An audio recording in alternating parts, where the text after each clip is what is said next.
বন্ধুরা অভিষেকেই দুর্দান্ত ইনিংস, সচিনের রেকর্ড ভেঙে নয়া কীর্তি গড়লেন মুশির খান। রঞ্জি থেকে দলীপ, রানের ফোয়ারা মুশিরের ব্যাটে। 19 বছর বয়সে ঘরোয়া ক্রিকেটে দাদাগিরি ভাইয়ের। বন্ধুরা আপনারা যদি দেখতে চান কি রেকর্ড গুলো মুশির খান, তাহলে ভিডিওটি লাস্ট অব্দি দেখতে হবে, চ্যানেলকে সাবস্ক্রাইব করতে হবে, একটা লাইক দিতে হবে এবং নোটিফিকেশন বেল আইকন দাবাতে হবে। বন্ধুরা রঞ্জি ট্রফিতে মুম্বাইয়ের হয়ে একের পর এক ম্যাচে 17 রান করতে দেখা গিয়েছে মুশির খানকে। এবার দলীপ ট্রফিতেও সেটা দেখা গেল। মুশির খান দলীপ ট্রফির উদ্বোধনী দিনে দলের তারকা ব্যাটারদের ব্যর্থতার মাঝে জ্বলে উঠলেন সারফারাজের ভাই মুশির। লাল বলের ক্রিকেটে মুশির আবার নামেন দলীপ ট্রফিতে। সেখানে 181 রান করেন তিনি।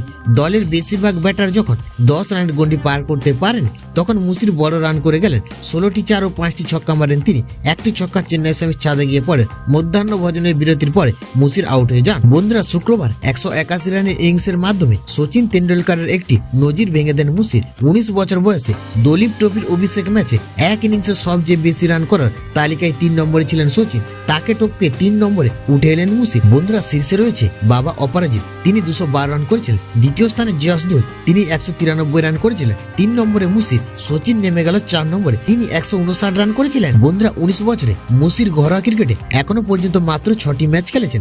দলীপের ম্যাচটি ধরে 7 ম্যাচে তিনি করেছেন 710 রান, 3টি 17 রান করেছেন, তার মধ্যে একটি 200 রান। বন্ধুরা সারা জাগিয়ে ঘরোয়া ক্রিকেটে শুরু করেছেন মুশির। বন্ধুরা আগামী দিনে তাকে ভারতীয় দলের জার্সিতে দেখতে চাইবে সমর্থকেরা।